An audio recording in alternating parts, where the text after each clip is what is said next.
Sur ce début de saison, on voit quelques gros galérés. L'OM qui connaît beaucoup de soucis, le Stade Rennais qui n'a pas perdu et qui n'a pas enchaîné beaucoup de nuls, ou l'OL, bon je sais pas si on peut dire gros et je préfère pas en parler. Et il y a des équipes qu'on n'attendait pas, que j'attendais pas en tout cas se retrouver en haut du classement, dont une que j'avais mis reléguée en fin de saison en prédiction, que je voyais descendre en fin de saison l'an dernier également, alors qu'au final ils ont fait un sacré parcours et le maintien a été plutôt tenu rapidement. C'est le Stade Brestois. Et c'est vrai que quand on n'est pas breton ou supporter de Brest, c'est un club qui est vraiment peu médiatisé. Très peu de gens en parlent, alors qu'au final, c'est un club qui est dans notre Ligue 1 quand même depuis quelques saisons désormais. Et je me suis dit qu'on allait en parler aujourd'hui, consacrer une vidéo à ce club de Brest, qui le mérite en ce moment, et très peu de gens en parlent. Bonjour à tous, j'espère que vous allez bien, écoutez-moi, tout va pour le mieux. Très heureux de vous retrouver pour cette vidéo, et aujourd'hui donc on va parler d'un autre club de Ligue 1. Vous le savez, hein, sur la chaîne on aime bien parler de clubs de Ligue 1 différents, on a parlé récemment de Lyon, de Rennes, il y avait eu Reims, il y avait eu Toulouse, enfin je vais pas tous les citer mais il y a eu quand même pas mal de clubs. Et aujourd'hui j'avais envie de parler de Brest qui, depuis plusieurs mois, comme je le disais en préambule, me donne tort, et a des résultats plus que corrects. En tout cas, si la vidéo vous plaît, n'hésitez pas à liker, n'hésitez pas à vous abonner, c'est très important pour le référencement, merci vraiment à ceux qui le feront. La chaîne a un petit peu de mal à grandir en ce moment, donc voilà, si ça vous plaît, n'hésitez pas à le faire, ça apporterait énormément, merci beaucoup. Et c'est parti, on va donc rentrer dans le vif du sujet. On va pas raconter toute l'histoire du club breton, mais il me semble assez important de préciser que le club avait connu la D1 dans les années 1980. Et en 1991, malgré le fait que le club breton possédait pas mal de joueurs très talentueux, comme Stéphane Guivarch, David Ginola ou Corentin Martins, le club a eu énormément de dettes et malgré des résultats corrects, le club a été rétrogradé en deuxième division avant de déposer le bilan et recommencer dans la D3 Ouest en 1991. Il retrouve la Ligue 2 en 2004 et ils vont retrouver l'élite en 2010 sous les ordres du regretté Alex Dupont, bien mené par leur buteur providentiel, Nolan Roux. Ils vont réussir à rester 3 ans en Ligue 1, mais malheureusement ils vont finir dernier lors de la saison 2012-2013 et retourner dans l'antichambre de la première division. D'ailleurs cette saison, petite parenthèse, car quand j'ai bossé le sujet, j'avais complètement oublié ce joueur, mais le meilleur buteur de Brest c'était un certain Eden Ben Bassat. Ce petit buteur israélien, franchement il était loin d'être désintéressant. Le Stade Brestois avait jeté plusieurs saisons après cette descente dans la Ligue 2, c'est jamais évident de remonter tout de suite, hein. Quand on descend, la Ligue 2 c'est vraiment un championnat qui est tout de même vachement homogène, mais pourtant c'était Alex Dupont, à l'entraîneur, qui était parti entre temps et qui est revenu. Il avait laissé sa place en Ligue 1 à la fois à Corentin Martins sur 2 intérims puis à Landry Chauvin. Mais malgré le retour d'Alex Dupont, ils feront 7, 6 et 10e de Ligue 2 avant de voir l'homme idéal pour faire monter un club en Ligue 1, vous le savez, Jean-Marc Furlan. Et après avoir fait 2 fois 5e sous l'égide de Furlan, le club breton va finir 2e et retrouver la Ligue 1 en 2019. Mais Furlan va quitter la Bretagne et c'est Olivier Dalloglio qui va prendre le relais, 14e la première saison, puis 17e la deuxième saison, où d'ailleurs cette fin de saison, elle va être assez catastrophique. Je me souviens qu'ils étaient vraiment bien partis, c'était un jeu qui était très très intéressant.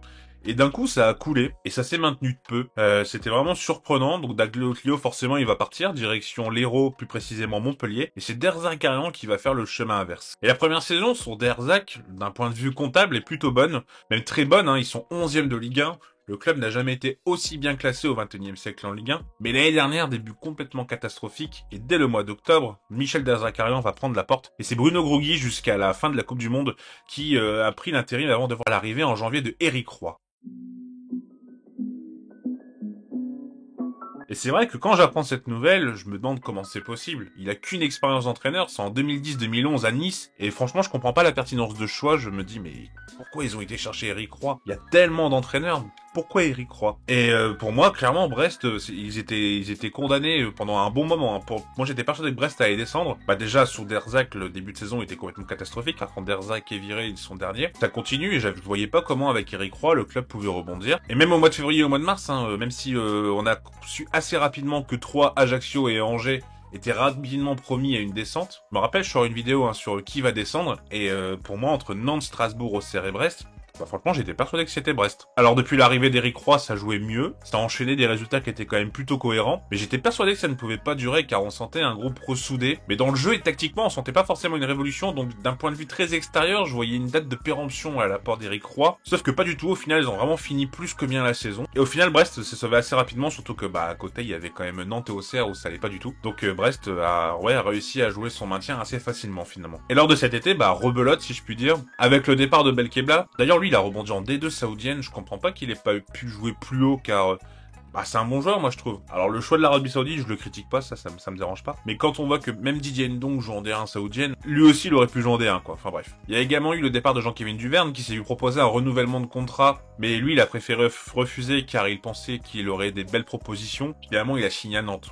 Je pense qu'ils s'attendaient à mieux sans manquer de respect à Nantes. Et surtout, un départ prépondérant, un des joueurs les plus sauts-cotés de Ligue 1 les dernières années, est essentiel à Brest pour moi, c'est Franck Honora. Mais au final, ces départs ont été bien comblés. Eric Roy arrive finalement à bien transcender son équipe. On sent un groupe qui est vraiment bien soudé, qui se surpasse, qui fait le maximum sur le terrain. Une équipe vraiment conquérante qui, c'est vrai, tactiquement, on voit rien d'exceptionnel. Mais peu importe, les joueurs font vraiment ce qu'ils savent faire et ils le font vraiment très bien. Certains joueurs sont vraiment à un très bon niveau dernièrement et c'est grâce au management de l'entraîneur brestois. Et ça donne vraiment une équipe qui fait un très très bon début de saison. Avant de faire une revue d'effectifs et de parler des joueurs, il y a un homme qu'on doit mettre en avant dans ce club et qui a une grande responsabilité sur les bons coups du mercato, c'est Grégory Lorenzi. Grégory Lorenzi, qui est depuis maintenant 8 ans au club, donc il est devenu dirigeant juste après la fin de sa carrière de joueur, qui était à Brest d'ailleurs.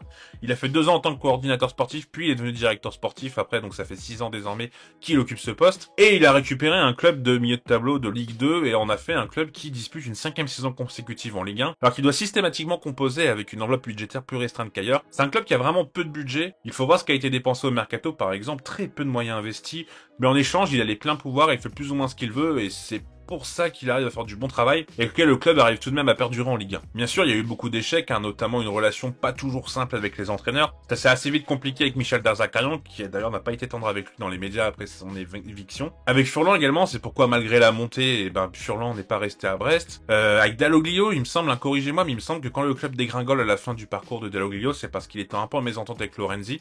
Bref, mais il faut pas l'oublier, on peut pas louer le travail de Lorenzi sans être objectif et pointer ses échecs. Mais avec lui, le club est vraiment rentré dans une nouvelle dimension, incontestablement. Des grosses ventes, des immenses plus-values, sur Romain Fèvre par exemple, qui a été vendu plus de 17 millions à l'Olympique Lyonnais, sur Romain Perrault, qui a été vendu plus de 10 millions, au club anglais de Southampton, à Ibrahima Diallo également, qui avait été vendu 12 millions. Ils ont même réussi à vendre Lenny Pintor 5 millions d'euros quand même, c'était une belle perf. Et malgré une enveloppe réduite et qui continue de se réduire, il fait vraiment du très très bon travail. Maintenant, même s'il a les mains liées à cause d'un budget assez limité, c'est à lui tout de même de réussir à essayer de faire des coups et de permettre à ce club de passer un cap supplémentaire. Il a déjà essayé l'an passé avec un recrutement qui paraissait un peu plus clinquant, mais malheureusement ce fut un peu un véritable échec. Je pense par exemple à des noms comme Itam Simani qui n'ont rien apporté. Il y avait une vraie curiosité autour de Karamoko Dembélé qui arrivait en provenance du Celtic, mais malheureusement il a toujours été blessé et là aujourd'hui il est prêté, je ne sais plus dans quel club, mais un club de D2 ou D3 anglaise. Donc ouais, malheureusement quand il a voulu tenter des gros coups, ça a pas du tout marché. Et il y en a d'autres, j'ai cité que ces deux-là, mais je pense qu'il y en a vraiment d'autres. Mais il a osé faire un choix, c'est le choix d'Eric Roy, et c'est ce choix qui a sauvé le club, et qui fait rentrer le club brestois pour l'instant dans une très belle ère. Et son mercato cette année, il est vraiment très intéressant, alors qu'ils ont dépensé que 3 500 000. Et sur cette somme, il y a 3 millions d'euros qui est l'option d'achat de Mady Camara. Donc au final, il y a vraiment, on va dire, que 500 000 euros qui sont investis, qui ont été investis sur Bradley Locaux, un jeune de Reims, un arrière-gauche qui fait putain de bon début de saison d'ailleurs, et il n'a que 21 ans. Et on a également pas mal de prêts de joueurs, avec le Cardinal prêté par Lens, Amavi prêté par Marseille, Kamori Doumbia prêté par Reims, on a également le prêt de Bilal Brahimi par Nice, et le retour de Martin Satriano du côté de l'Inter. On a aussi 2 joueurs qui sont arrivés libres, Jonas Martin, qui a été libéré par le LOSC, et également Adrien Lebeau. Et ça permet à cet effectif de se renforcer un peu, parce que c'est un effectif qui manquait quand même cruellement de profondeur, et qui en manque toujours un peu. Ça fait quand même du bien d'avoir un peu plus de 11 bons joueurs dans l'effectif. Et cet effectif, moi, je trouve intéressant et je trouve surtout que Eric Roy arrive surtout à sortir toute la quintessence de son effectif. Et à mon sens, là où je trouve l'équipe vraiment super forte, c'est le trio au milieu, avec Mady Camara, Pierre Lesmelou et Hugo Magnetti. Alors Camara, l'ancien Stéphanois, si je dois être honnête avec vous, de base, je suis vraiment pas son plus grand fan. Je le trouvais assez quelconque et je comprenais pas tout le bruit qu'on faisait autour de lui. Mais cette saison, dans un rôle où il est peut-être un peu plus offensif, en tout cas il est un peu plus positionné haut sur le terrain, et franchement ouais, je le trouve vraiment bon, je le trouve vraiment correct. Il se projette bien, il est souvent une solution dans la surface de réparation. Il est très bon aussi à la perte du ballon pour intercepter les ballons et en contre-pressing également, je trouve vraiment intéressant. Ouais, son placement là pour le coup, je trouve que c'est une belle trouvaille de la part de Eric Roy. Et derrière, on y retrouve donc Pierre Lesmelou et Magnetti. Donc Lesmelou, c'est un joueur que moi j'ai toujours bien aimé. Quand on le découvre à Dijon avec son parcours où il arrive dans le monde pro assez tardivement, je me rappelle, ça m'avait, je crois que c'était dans J+1 qu'ils en avaient parlé. D'ailleurs, J+1 manque beaucoup, petite parenthèse. Mais c'était une belle histoire et j'ai toujours apprécié ce joueur. À Nice, il était peut-être pas forcément au niveau escompté. Et encore, franchement, je pense que c'était surtout Nice qui était dans une situation assez compliquée. Et là, on le voit vraiment être bon. C'est le deuxième joueur pour l'instant qui a réussi le plus de tacles en Ligue 1. C'est le joueur qui a également contré le plus de ballons dans le championnat français. Donc ouais, il est vraiment essentiel, hein, surtout d'un point de vue défensif, mais offensivement également du côté de Brest. Et à côté, on a Magnetti qui est un peu plus effacé, ballon au pied que les deux autres. Et il a peut-être même aussi un peu moins d'impact, on va dire, dans les tacles et les interceptions, mais il est tout aussi intéressant à mon sens, notamment par son placement que je trouve très très souvent bien senti. Défensivement, il y a un joueur qui me plaît vraiment particulièrement cette saison, qui m'a un peu tapé dans l'œil, et depuis l'arrivée de Eric Roy même, on peut peut-être remonter un peu plus haut que le début de saison, bah c'est Lilian Brassier. Là, le match qu'il a fait contre Nice, là, que j'ai regardé, on n'a absolument pas vu Terem Moffi, alors que pourtant, dernièrement, Terem Moffi, c'est quand même vachement costaud. Et franchement, j'ai pas peur de le dire, mais c'est un des meilleurs défenseurs centraux de Ligue 1 en ce moment. Enfin, vraiment, sur la forme actuelle, c'est vraiment le meilleur. Alors, je dis pas que c'est le meilleur intrinsèquement, et je suis pas en train de dire que, voilà, c'est un crack absolu, mais franchement, là, le niveau qu'il a en ce moment, il y a pas beaucoup de défenseurs centraux qui ont ce niveau-là de forme, en tout cas en Ligue 1. Donc franchement, bravo à lui. Il a pris une dimension vraiment bluffante. Et bravo Eric Roy également de lui avoir donné confiance. Hein. Il a vachement encensé d'ailleurs là après le match de Brest, une conférence de presse où il dit que c'était un très très gros travailleur et que c'était un bon gamin. Je crois que c'est l'expression qu'il a dit. On espère pour Brest que les performances de Brassier vont perdurer. Et à côté de Lilian Brassier, on a le capitaine, Brendan Chardonnay, qui apporte également tout son leadership, qui permet peut-être également à Brassier de se sentir en confiance et de pouvoir être aussi fort. Et sur les côtés, on retrouve un très bon Kenny Lala, qu'on avait un peu perdu de vue après son départ de Strasbourg. Mais son retour en France a apporté beaucoup au club breton. Et d'autre côté, comme je l'avais dit, il y a Bradley Loco qui a été acheté 500 000 € par Reims, qui pour l'instant donne plutôt satisfaction à gauche. Avec Amavi en doublure, bon pas sûr du niveau d'Amavi pour le coup, mais en tout cas Loco est une belle satisfaction pour le moment. Et on a le gardien Bizot qui est pas mauvais, j'avoue qu'il me rassurait vraiment pas trop quand il est arrivé, mais il est tout de même beaucoup mieux, il faut l'avouer. Et devant, donc autre joueur qui est transcendé, c'est l'ailier droit Romain Del Castillo, qui fait un super début de saison, mais qui fait complètement oublier Franck Honora. 3 buts, 2 passes décisives, 23 passes clés, ce qui est le plus haut total en Ligue 1 pour l'instant. Il répète beaucoup les efforts sur aile, il centre énormément, peut-être un peu trop. D'ailleurs, c'est lui qui a fait le plus de centres en Ligue 1 cette année.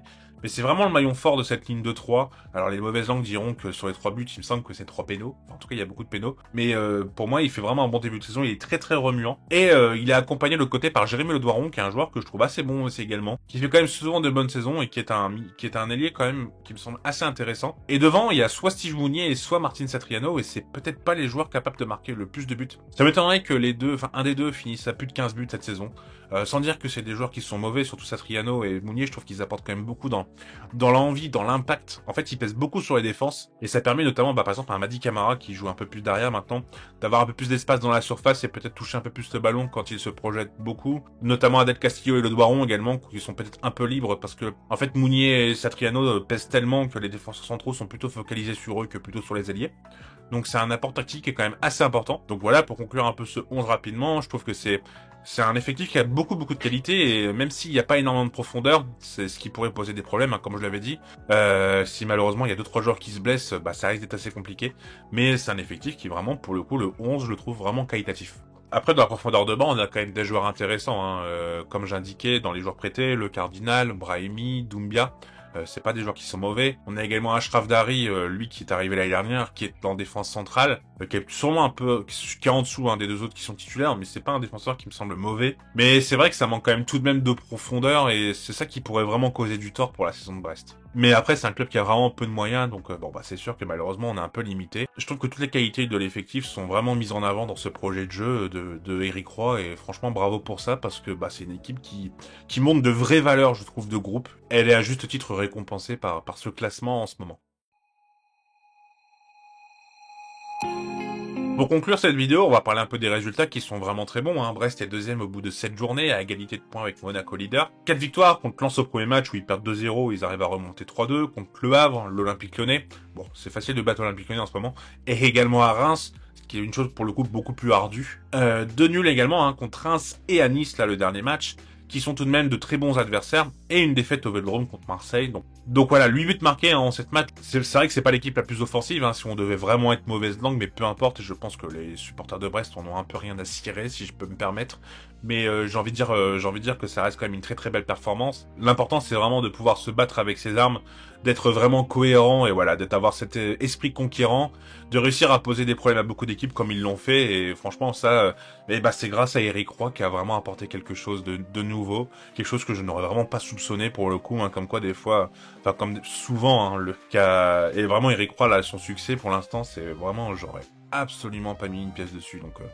Donc bravo à Lorenzi d'avoir choisi Eric Roy, bravo Eric Roy d'avoir réussi à se mettre en ordre de marche rapidement, d'avoir su redynamiser ce groupe qui, comme je l'indiquais, a vraiment quand même beaucoup de qualité. Et cette fin de saison, du coup, qu'est-ce qu'on peut en attendre? Eh ben honnêtement, pas le top 5, hein, bien entendu. Enfin, je pense pas manquer de respect à Brest en disant que Brest ne finira pas dans le top 5.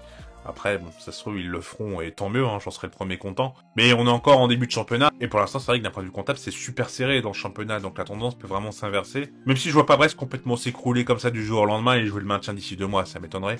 Mais je trouve que ça pourrait être beau que Brest finisse 10e. Comme je disais, le meilleur résultat de Brest en Ligue 1, c'est une 11e place. Bon, c'était 11e sur 20, donc 10e sur 18, si on fait un ratio, c'est peut-être pas équivalent. Et je trouve que ce serait vraiment beau, ouais, de voir Brest 10e, peut-être même 9e, on va dire, pour être vraiment dans le haut du tableau, quoi. Enfin, dans la première partie de tableau, voilà, ce serait une très très belle chose pour Brest. Faut espérer que les joueurs continuent à performer comme ils le font, parce que je pense qu'on peut pas parler de surperformance concernant Brest, loin de là. Je trouve que juste, ils mettent vraiment toute leur qualité en avant, mais on n'a pas un joueur qui est en train de complètement exploser, hein. Brassier, pour moi, il est pas en train de surexploser, il a juste des qualités, il est vraiment, c'est vrai que là, il est vraiment à un niveau très haut, mais pour moi, on parle pas de surperformance. Del Castillo, il a toujours eu du talent. Il a toujours eu du talent, c'est toujours un joueur que moi j'ai trouvé bon. Il a pas toujours su être régulier, malheureusement, il y a eu pas mal de blessures également qui l'ont freiné. Mais c'est un joueur qui a toujours été bon, donc voir être aussi fort dernièrement, c'est pas une surprise. Voilà, il faut espérer également que l'entente 3 et Lorenzi, deux personnalités qui sont quand même tout de même fortes, leur entente reste au beau fixe. Il faut espérer aussi que ce milieu, même si là c'est pareil, j'ai pas forcément de doute, il reste toujours aussi bon, parce que franchement, c'est une véritable force à cette équipe, et ça va être assez difficile de bousculer ce milieu en Ligue 1 cette saison. J'espère que la vidéo vous aura plu. Écoutez, j'ai pris vraiment beaucoup de plaisir à travailler cette vidéo et à faire cette vidéo. Je voudrais remercier chaleureusement Brestonner, podcast vraiment de qualité sur le stade brestois. Ils m'ont vraiment beaucoup aidé sur cette vidéo, donc ils sont disponibles sur toutes les plateformes de streaming. Je vous mettrai leur lien de Twitter parce qu'ils partagent également pas mal de choses sur leur compte Twitter, donc vraiment c'est un compte de qualité que je vous invite à suivre. Donc vraiment merci à eux de m'avoir aidé parce qu'ils m'ont vraiment pas mal aidé. Parce que comme je disais, les médias traditionnels malheureusement parlent pas énormément de Brest, donc c'est assez difficile de trouver des choses. Donc vraiment merci à eux. Je vous mettrai le lien dans la description, hein, bien entendu. On se retrouve rapidement pour une autre vidéo. N'hésitez pas à liker. Dites-moi vous ce que vous pensez du Stade Brestois, ce que vous avez vu penser du début de saison. Est-ce que vous êtes surpris de les voir là? N'hésitez pas à vous abonner également, ça apporte beaucoup à la chaîne. Et je vous dis à bientôt, prenez soin de vous. Tchuss!